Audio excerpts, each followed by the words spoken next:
బుల్టెన్లో మనం breaking news చూస్తున్నాం. Central water and power research station బృందం మేడిగడ్డ బ్యారేజ్ను సందర్శించింది. బోటులో ప్రయాణించి బ్యారేజ్లోని వరద ఉధృతిని పరిశీలించారు. వరద ప్రవాహ వేగం, డైరెక్షన్ డేటా సేకరించారు. గోదావరిలో ఏడీసీపీ పరీక్షలను నిర్వహించారు. మరోవైపు కాళేశ్వరంపై కమిషన్ విచారణ చేస్తున్న సమయంలో సిడబ్ల్యూపీఆర్ఎస్ బృందం పర్యటన ప్రాధాన్యత సంతరించుకుంది.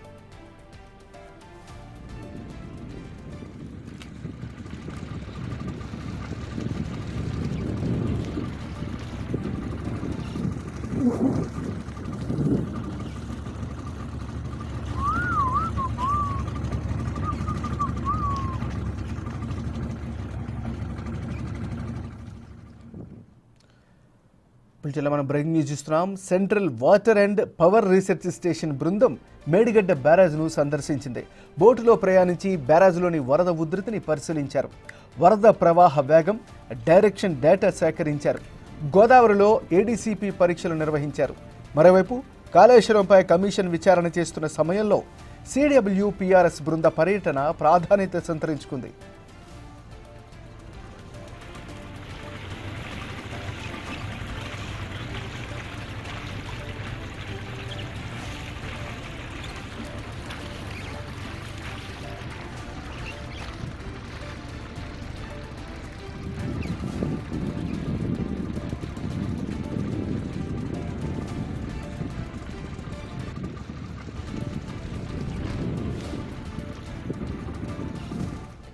Central water and power research station బృందం మేడిగడ్డ బ్యారేజ్ను సందర్శించింది.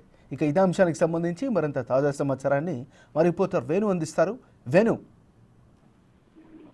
ఎంఎన్ఆర్ గత 2 నెలల క్రితమే 2 కంపెనీలకు సంబంధించి రీసెర్చ్ బృందాలు మేడిగడ్డ డ్యామేజ్ పై రిపోర్ట్ సబ్మిట్ చేయాల్సి ఉండగా central water and power research centre సంబంధించినటువంటి బృందము రాలేదు. అయితే నిన్న మేడిగడ్డ చేసినటువంటి 4 సభ్యులతో కూడినటువంటి ఈ యొక్క బృందము ఈ రోజున పూర్తిగా వరద లోపల బోట్లతో తిరుగుతూ వరద ప్రవాహం ఏ విధంగా ఉందనేటువంటి అంచనాలను రికార్డ్ చేశారు. దాంతో పాటుగా అక్కడున్నటువంటి ఏడీసీపీ టెస్ట్లు నిర్వహించడం వల్ల ఆ వాటర్ సంబంధించినటువంటి ఫ్లో, వరద ఫ్లో స్పీడ్ ఎంత ఉంది, దాని ప్రభావము అక్కడ సాయిల్పై ఏ విధంగా పడుతుంది, దాని డైరెక్షన్ ఏ విధంగా మార్చుకుంటుందనే అంశాలపై కూడా ఆ డేటా కూడా సేకరించారు. ఇదంతా డేటా విశ్లేషించిన తర్వాత మేడిగడ్డ బ్యారేజ్ పరిసర ప్రాంతాల లోపల వరద సంబంధించిన ఉధృతి ఏ విధంగా ఉంటుంది, ఒకవేళ భవిష్యత్ లోపల ఈ యొక్క వరద వల్ల ఏ స్థాయి నిర్మాణం తట్టుకుంటుందనే అంశాలపై సంబంధించి వీళ్ళంతా రిపోర్ట్ ఇచ్చే అవకాశం. సో ఈ రిపోర్ట్ ద్వారా మరమ్మతులు ఒకవేళ కొనసాగిస్తే మేడిగడ్డ 7 బ్లాక్ సంబంధించిన డ్యామేజ్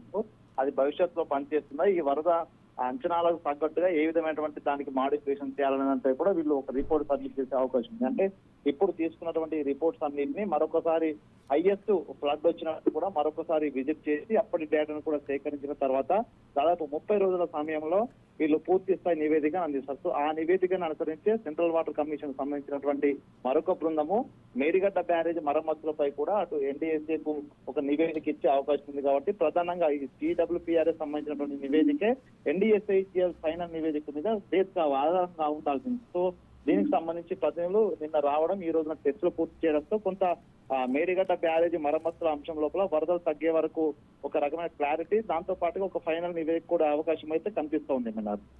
వేణు, ఒక విషయం చెప్పండి. కాళేశ్వరంపై కమిషన్ విచారణ ఒక పక్క జరుగుతూ ఉంది. ఈ సమయంలో సిడబ్ల్యూపీఆర్ఎస్ బృంద పర్యటన ఎలాంటి ప్రాధాన్యత ఉందని భావించవచ్చు? అంటే ప్రధానంగా మేడిగడ్డ డ్యామేజ్ తర్వాత కూడా ఇక్కడ 2 అంశాలు ఉన్నాయి. ఒకటి ఆ మేడిగడ్డ బ్యారేజ్ డ్యామేజ్ కి ఎవరు బాధ్యులు చేయాలి, అసలు ఎందుకు ఎవరి నిర్లక్ష్యం వల్ల అది జరిగింది, వాళ్ళపై చర్యలు తీసుకోవడం, ఇది క్రిమినల్ నెగ్లిజెన్స్ కింద చర్యలు తీసుకోవడం ఒక ఎత్తు. దానికి సంబంధించి అటు జ్యుడిషియల్ కమిషన్ కూడా ఎంక్వైరీ చేస్తుంది. ఇక 2వ అంశము 1,00,000 కోట్లకు పైగా నిధులు ఖర్చు చేసి బ్యారేజ్ కట్టడంతో దీన్ని పూర్తి స్థాయి లోపల పనికి రాకుండా పోతే ఎక్స్టెక్కర్ అంటే తెలంగాణ రాష్ట్ర ప్రజలపై 1,00,000 కోట్ల భారం పడుతుంది. కాబట్టి దీన్ని మరే విధంగానైనా మాడిఫై చేసి వాడుకోవాలనేటువంటి అంశం కూడా ప్రధానంగా యుద్ధ ప్రాతిపదికన రేవంత్ సర్కార్ చేస్తుంది. అంటే ఓ వైపు అక్కడ నిర్లక్ష్యము, ఆడ క్రిమినల్ నెగ్లిజెన్స్ కింద చర్యలు తీసుకుంటామని ముందుకు పోతూనే మరోవైపు దాన్ని భవిష్యత్తు లోపల పనికొచ్చే విధంగా ఎలా మార్చాలని దానిపైన పూర్తి స్థాయి ఎన్డీఎస్ఏకి అప్పగించి మరి దీన్ని కేంద్ర సంస్థలతోని దర్యాప్తు చేయించి అక్కడ ఆ రీసెర్చ్ రిపోర్ట్ల ఆధారంగా కూడా ముందుకెళ్ళబోతుంది. సో అందుకే ఓ వైపు judicial enquiry negligence criminal negligence కారకులెవరో దాన్ని జ్యుడిషియల్ ఎంక్వైరీ తేల్చాల్సి ఉండగా మరోవైపు ఈ యొక్క బ్యారేజ్ మరమ్మతులు సాధ్యం అవుతాయా, ఒకవేళ సాధ్యం అయితే ఏ విధంగా చేయాలి,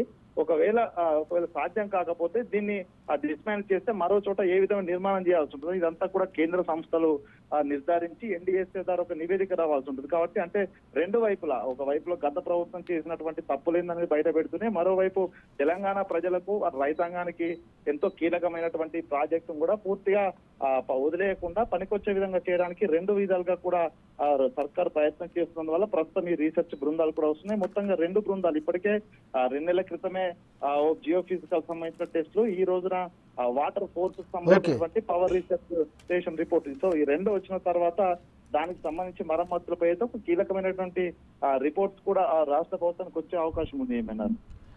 థ్యాంక్ యూ వేణు.